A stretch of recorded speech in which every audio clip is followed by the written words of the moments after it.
In the crazy world that we have going right now, the one thing that can always get you motivated is athletics. Well, stand by as we welcome the number one athletic director in all of NCAA Division I sports, Dr. Pat Kraft at Penn State University. This is the David Rutherford Show.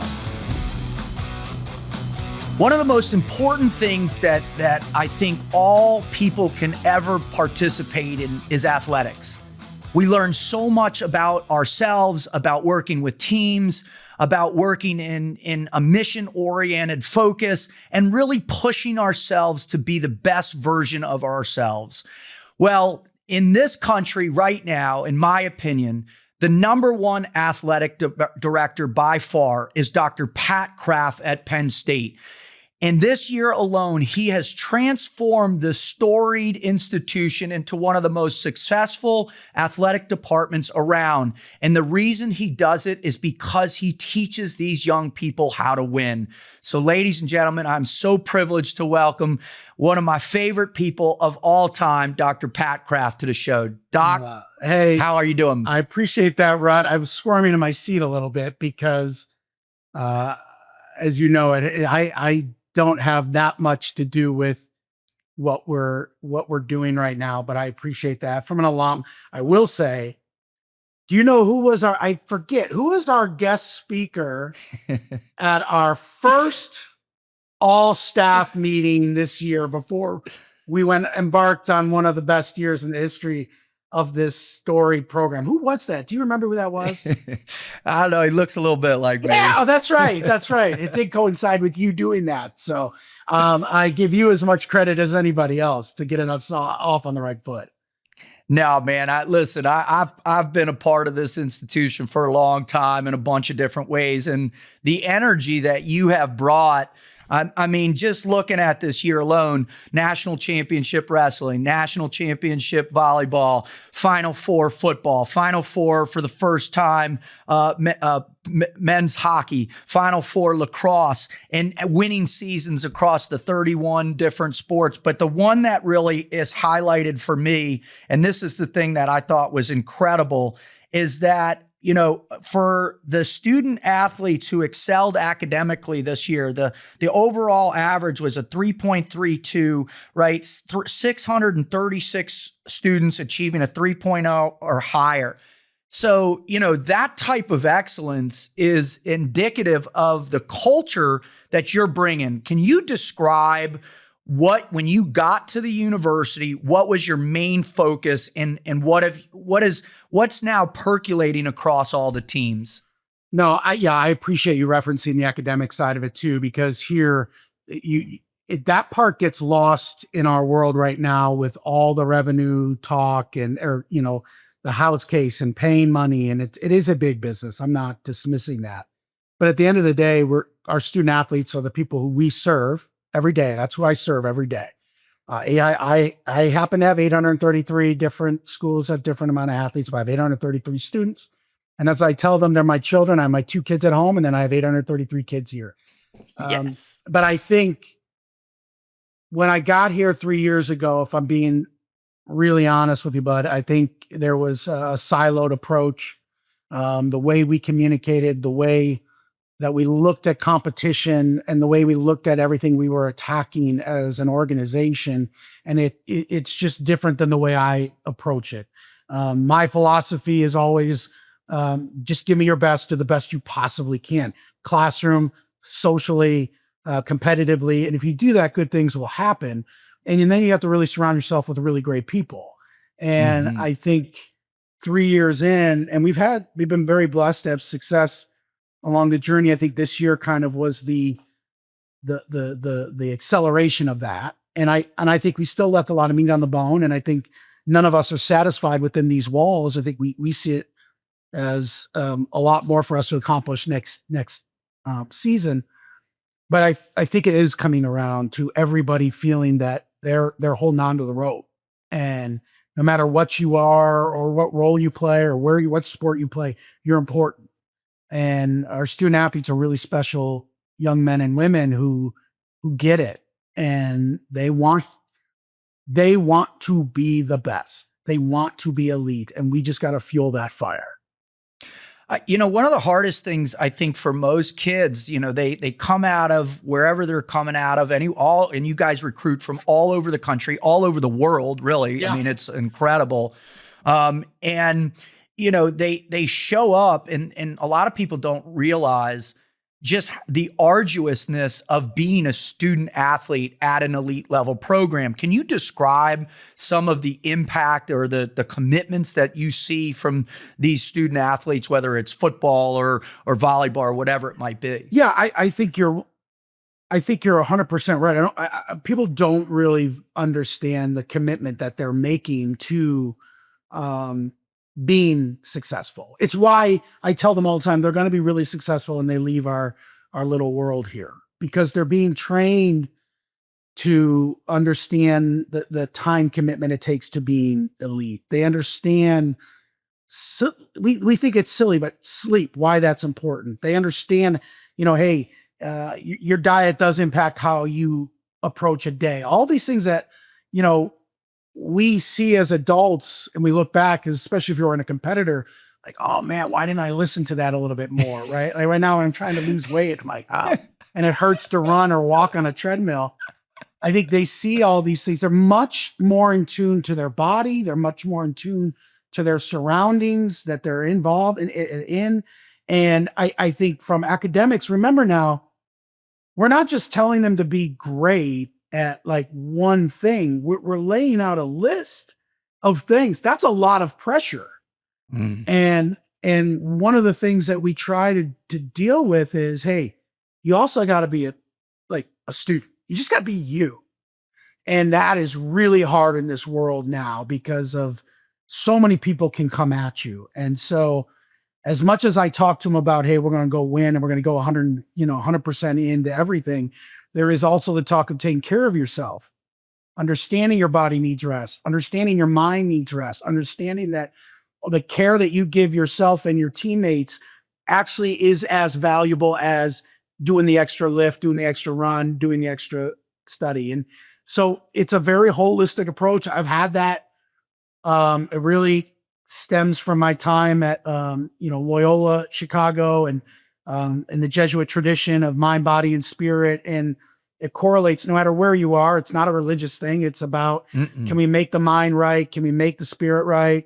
And your body will follow. And it's just about being healthy and holistic in everything you do. And so that's the approach. And Amen. The pressure is tough. It's a lot. And my job is to try to make that as easy as humanly possible on the individual. Provide everything they need and then keep it as simple as I can throughout their day. I love that. One of the things that I think I was just watching a podcast with a bunch of former Penn State football players, and they were saying, listen, prior to Dr. Kraft coming in, there was kind of a different mentality. But when he came in, the way he spoke to us, the way he was so invigorated about winning, like one dude was like, man, I was ready to run through a wall after he spoke to me. And then we see you on the mats watching the wrestling team, win year after year, and you're screaming, or at the volleyball championships when they came back, down 2 sets, and you're screaming, or whatever sport it is. I think that connectivity to the administration, to the athletic to program, you've personalized it in such a palpable way that the kids are feeling that. Do you find that it really helps support your coaching staff as well too, that they feel that connection as well? I would hope so. I think it's one of those things I've learned. I remember when I became an AD for the first time at Temple, and I sat in the proverbial chair. It was a chair in my office. It was the AD office. And my dad had just recently passed, and he had run a business. And his office was in the back where the shop was. He was, servant leadership, right? Let's lead by example. There's nothing too small, nothing, we're going to do it together. And so I sat down, I thought about my dad, and I said, okay, I'm just going to be who I am. Because I can't be anybody different. Now, 10 plus years ago, in that moment, you're still young and raw, but I have learned over time, like, this is just who I am. I'm a competitor. I want to win. I mean, I was playing in the parent-daughter soccer game this past week. Yeah, I'm not going to let Annie score on me. I'm not going to let I'm going to be that guy. And if I got to have broken ribs after diving after a ball, I'm going to do it. And that's probably not the right thing to do. But hey, we're in it. You're 12 years old. You got to compete. But like, it's just kind of how I'm wired. And a lot of people bring up, my side, but like, I'm all in. And my wife will tell you that. Like, I truly do. I tell my athletes, like, I love them and I want them to succeed. But if I'm not there through good and bad, then who is? Yeah. So like, I have to, I hope my coaches, I know it was hard for our coaches. I'm not the normal, but like when I come around, like the normal stereotypical AD, but when I come around practice, I'm not coming around just to like, hey, are you doing? No, I'm coming around just to be around the energy. Being around the athletes is the one treasure that in the job that is like, is priceless to me. And so I don't get to do that, but I think our coaches now understand, oh wait, this just isn't, the first week or the first month. It's everything. And I hope they understand now I'm doing this to help them. I'm doing everything I can. I feel invested in fencing, track and field, soccer, gymnastics, football, volleyball, wrestling, swimming, dieting. It doesn't matter because I want to win and I want to compete. And I think that is resonating, now they don't think I'm a total lunatic. They're like, but like for me on the sidelines, when people bring that up, like, how could you not get excited? Like, how could you be a red-blooded American and not jump through the roof when our volleyball team comes back down 10 against Nebraska? Like, I'm just so proud of them. Like, I see them so differently than most people see our athletes. Yeah. And to see them succeed, you're like, I get emotional doing that. And the same when we lose. You want to hold them. And, so I'm glad I want it to be something organic and real, and it is just what it is. Well, I think that's the genuine thing to always do, but it's so difficult because of the pressure, the stressors, right? I mean, you showed up at that institution and, the facilities there were the worst facilities in the Big Ten, right? The stadium hadn't been redone. One of my favorite things that you've done is the upgrades to Jeffrey Field. I mean, where I played back in the day. And, we've got one of the greatest female soccer programs in the entire country, one of the best coaches.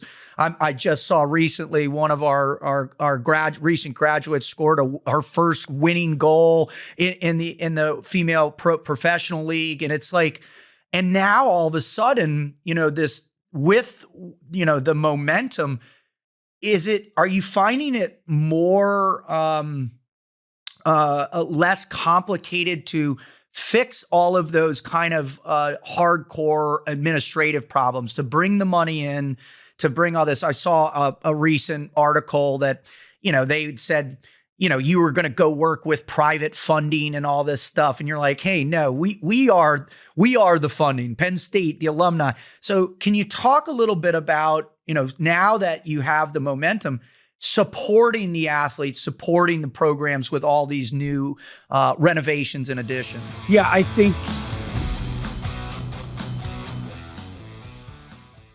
I hope you've been enjoying this incredible interview with Dr. Pat Kraft from Penn State Athletic Department. What I want to just talk to you a little bit about is our new Embrace Fear curriculum that's available on davidrutherford.com. It's a part of the Frog Logic Institute, which is going to be an emerging group of core products or core curriculum that I've been working on over the past 30 years. The first in line is learning to embrace your fear. Fear is the number one emotion that impedes us from achieving anything that we truly want to put our minds to, right? It's that emotion that's wired in. You've been taught it your whole life. It's that one thing that you really has to get a hold of. Now, here's the deal. There's no such thing as fearless. So please go to davidrutherford.com, go to courses, and sign up for your Embrace Fear curriculum. This is a 5-week or 5-month course. I recommend doing it over the course of 5 months. And this course is designed not only to help you understand your fear, to accept your fear, to begin to retrain your brain with the fear, to test your fear every day, and then ultimately to live with courage and to deal with your fear as a motivational component to go help you achieve your purpose in life. So don't waste time. Go to davidrutherford.com and check out our Embrace Fear curriculum. Thank you. Women's soccer is a great example. We have our soccer programs are traditional, like historic soccer programs. We didn't have a bathroom. They didn't have a real locker room. Gorgeous grass, but there literally was like my first summer, I put 2 double wide trailers in there, and you would have thought we had built them the Taj Mahal. They were just happy to have a place to go when it rains. I'm sitting there against, we're top 5 in North Carolina. I think it was 1 or 2 first game of the year a couple of years ago, and it's downpouring. We had nowhere to go. So I look at it as like, no, I'm just doing what I should be doing. You deserve better than that. That's not what you deserve, a better experience. And so we've done a lot of projects to focus on what I told you, food, recovery. For soccer, it was make their life easier, locker room, weight room, buyer facility, a better environment for our fans, but they deserve that. I would love to say it's gotten easier. It's not easier. But that's a product of who I am. I think you have to continue to push yourself and push the people in the organization to not get complacent, to not take your foot off the gas. I think that's too easy for people to do. You got to get uncomfortable. And I'm not saying we're overworking people, but you have to keep the mindset that, yeah, we had a great year this year, but as I told the athletes, this summer is going to be the most important summer in the history of Penn State because we can do things that no one's ever done in college sports. So I'm so happy and so proud of what we accomplished, but we should be able to do that again and again and again. And so a little sadistic, I guess, in my mind, but like we got to keep the energy going. Because if you don't, and if I back off, it gives everyone the opportunity to back off. And I just am not wired that way. Like I have to be able to continue to be creative and find new ways. And yeah, you put certain things to bed, but it just creates a whole nother thing. They're like, okay, well, we got to get 1% better.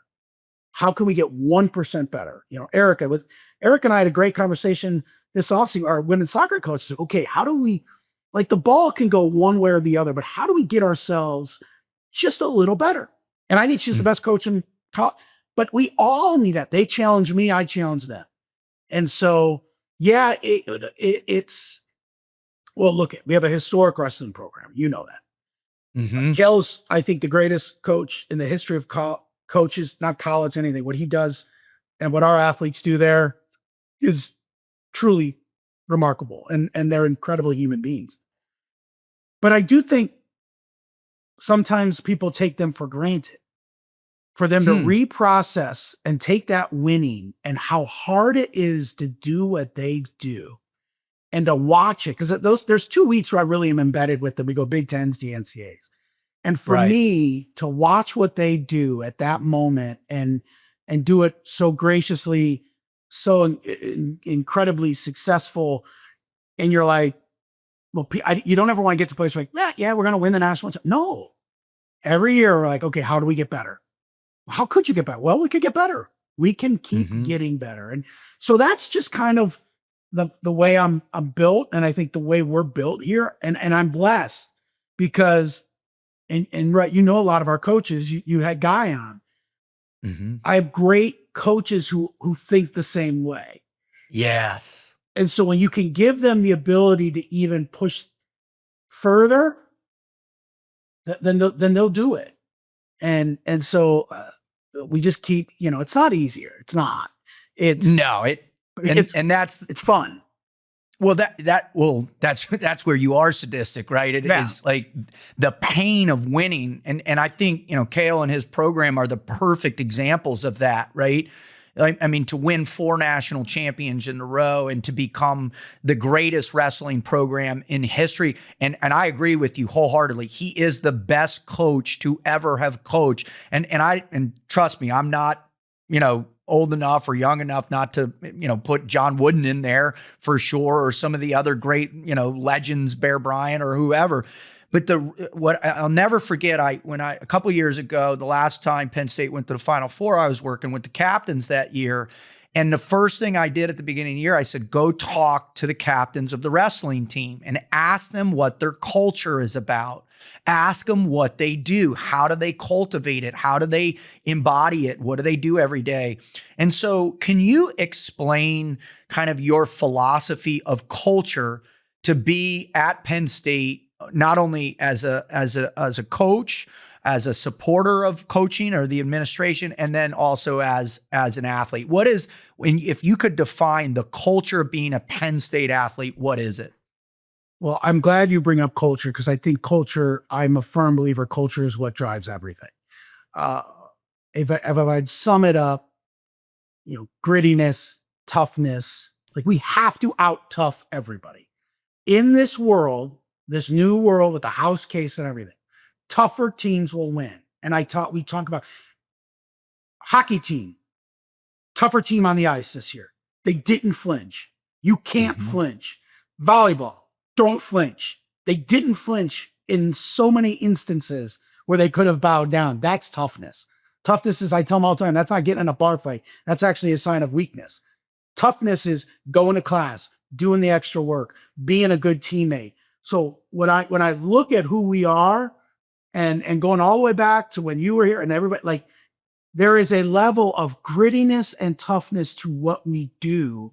And yeah, we're not going to be flamboyant. We're not going to be, and there's nothing wrong with that.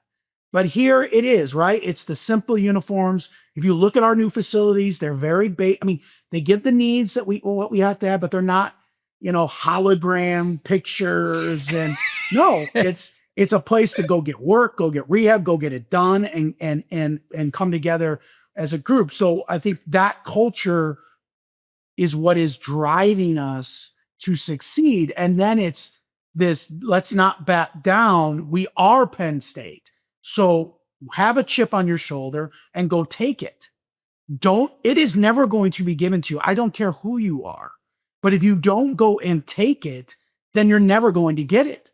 And so we're trying to get everybody to say, I don't care if you're a fencer, a swimmer, a football player, go get that thing that you want.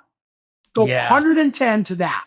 And if we're all doing that, coaches, equipment staff, IT, boy, you become really difficult to beat. But we all need to be going in the same direction, everybody. And so I really believe culturally we are closer to that than I think probably most people really realize to who we are as this thing is building.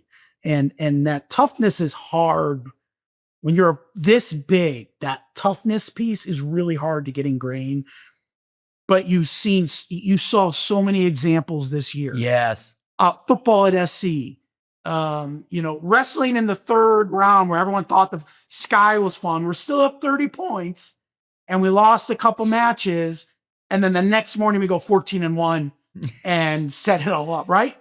Well, that's Penn State. Katie, our volleyball coach, dude, battles freaking cancer and is the first female to win a national championship as a head coach. Like, that's what it takes. So being all in, being together and doing it with heart and passion and toughness, it's hard to beat us. I agree. And I think that grittiness is and I've talked about this, that grittiness is the essential thing within sport itself, right? it's doing the thousands and thousands of reps. It's doing what you're doing and off. It's taking care of each other on the team. Like that's the essence of that grit and thing. But there is also this other phenomenon that I believe exists at Happy Valley, and that is the fans. Can you talk about what it's like going from Boston College or Temple and coming into Penn State and participating in your first whiteout, or going, the Frozen Four this year in Altoona, or being in one of one of the arena, whatever it is on whatever field? What's that embody to you, and how does that force of our fan dedication drive you? Well, it fuels your fire. It fuels you. Number one, you take great pride in being able to deliver. You want, we're in the memories business. So I need to be able to give memories to, whether it's the students or families, alums, and supporters, is a treasured gift that we have in this business. And it's not lost on me. It's not lost on me to have this role that is something that is so important to so many. And I respect that. And I don't want to mess that up. That's the pressure that I put on myself. But at the same time, it's so powerful. It's like, when I recruit coaches or I recruit staff or even athletes, I try to put it into words what it means to either represent us, be a part of this. And I can never do it in a way that shows it in real life. I mean, my first game, I get off the bus at Purdue for football. It's my first year. And there's 1,700 to 2,000 people waiting for us for the opener at Purdue. I'm like, and you would think another game. Nothing here is another game. No. And whether it's, you hit on like lacrosse, gymnastics, it doesn't matter. The fandom and the support is it's inspirational. It helps motivate us. It separates us in every category, and it's not normal. And I mean that in a really special way. And so if we don't have that, we don't do the things we can't do what we are doing. The fans are such a critical aspect to the whole order. We have 94,000 season ticket holders. That number is insane. That's crazy. It's insane. That in football, it's insane. People announce 60 and they're proud. We got them by 30 plus. You can't get a ticket to wrestling, and our hockey sells out.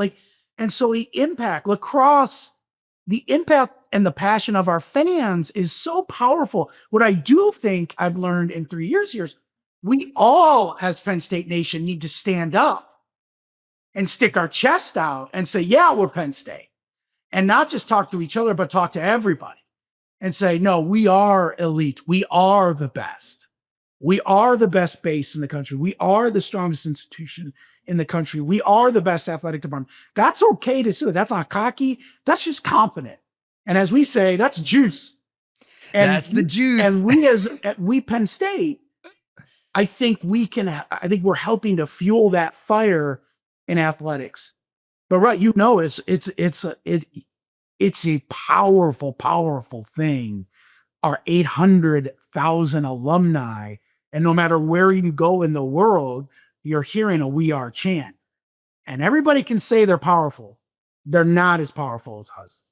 No, I love that, Coach. I mean, that just makes me, it's overwhelming, one, to see all over the country. And I travel the country every year. I'm given 100, 120 speeches a year. Last year, 30 different states. Everywhere I go, I see that Panther head on someone's chest, and I'm screaming out the window.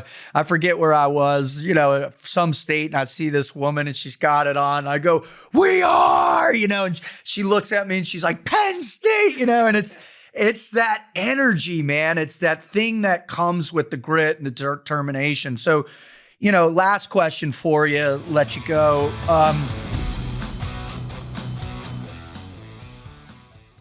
Thank you for joining. I apologize for the interruption, but we got to give a a little love to our one of our main sponsors. That's Firecracker Farms. If you want to spice up your diet, spice up your food, and want to get rid of those traditional hot sauces that are pretty boring, what I recommend is you check out Firecracker Farms. And what they do is they infuse the three kings of hot peppers into their beautiful salt shakers, into their salt that you can put on your food all day long. Every morning I put it on my eggs, and every time I have chicken, steak, pork, or whatever, I'm dropping that Firecracker Farms hot salt on my food, and it really spices things up. Now, the thing that I love most about this is it's a family-owned business. My friend Alex and his children, they all get together. His wife, they raise these peppers in their farm. They make it all together. They box it and they send it out together. So this is the type of company that you truly want to get behind and support, right? No more mega companies, no more all that. You want an organization that's making a product with love designed specifically for you to help spice up your diet. All right. So check them out at firecracker.farm. Punch in your promo code, which is RUT15. That's Romeo Uniform Tango 15. And you'll get some love, not only in your salt, but also in a discount. So check them out, firecracker.farm. You know, what are you hoping to accomplish this coming year? Like, what are some personal milestones that you're hoping to achieve? And then what would you like to see as an institution, both athletically and then as the athletic department itself and its growth? Well, I think you just hit on it. I think you have to continue to grow. You can't settle. We have a huge Beaver Stadium project. So that is, it takes time. And then obviously the chaos of what our world is in college athletics, right? So stabilizing it, and we're in a good spot. Once again, being a Penn State, we have the ability to do what we need to do to be successful, because of the support we have, because of the infrastructure we've built, and the support from Neely down, our president, to all of us. So that's extremely helpful. I think I believe if we all do our jobs in the summer and get ourselves ready, we can absolutely match and surpass our national title mark this year. I think our teams, believe it or not, are positioned better than we were last year. But with that, we've got to be able to do the work to get there. So I think continuing to progress competitively and build off of what that's what I'm kind of looking for. A lot of my work right now is to make sure we don't miss a beat over the summer, take our eye off the ball. But I don't want to wish summer away. But I'm really excited to get our fall off and running, because we are very well positioned competitively. Obviously you mentioned what we do academically, but as a unit and as an organization, I'm very excited about, we haven't even scratched the surface, right? Like, we haven't even gotten to what we can do. I think we can be a transcendent department to where people are like, what is going on in Happy Valley? Yeah. I believe that in all my heart. So I think next year will just be another phase of that. Well, Doc, I just want to I have so much gratitude for you being at the school, but for being a friend, but more importantly for the impact and what you're doing for those young student athletes, because there's no place like Penn State. It's transformative, and you are a huge piece of that. So I wish you all the best. God bless you. Good luck. And if there's anything I can ever do to help you or that institution, don't ever hesitate. Hey, man, to ask. I'd be remiss if I didn't tell you how much your support has helped me through these 3 years. How much I love you, and what you said to our teams, and all jokes aside, set us up to rethink how we attack every day to be great. And so, and your texts and notes mean a lot, brother, but I appreciate it. I'm so happy for you too, man. Now, don't get too big time that you don't come back. That's the problem. Dude, you're going to have to pull me out of that place in a little bit. God bless you. Yep. Thank you. Thank you for joining us in our interview with Dr. Pat Kraft from Penn State as the the athletic director for what most consider was the most significant athletic program of the year in NCAA Division I sports. What I hope you got and what you pulled away from this man was not only his passion and his dedication to those athletes and his coaching staff, but more important, his idea behind what enables young people and coaches to grow, which is that sense of grit and determination, the building of great culture to be all in. And that's an important part that I think we need to really begin to emphasize in our society at a higher level. I've been in organized sports since I was 4 years old, and I learned more about who I was and who I potentially could become through athletics. And I think with the advancement in technology, what's ultimately happening is our kids are moving more away towards that competition or the desire to compete in athletics.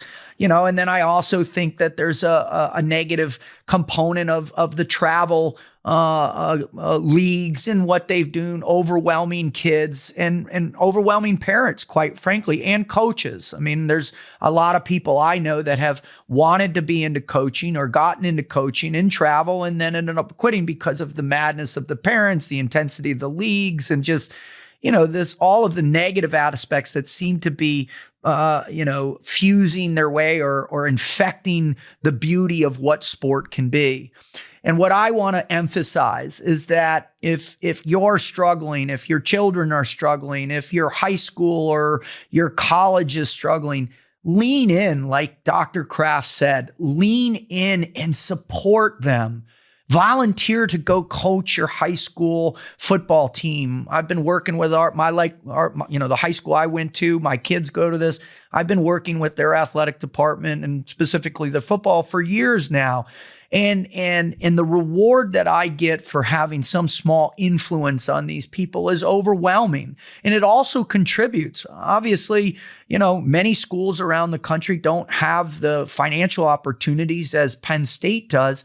But what they do have is they do have the ability to influence your children or to influence you if you're out there competing yourself still in that capacity. So what I just ask of you is contribute.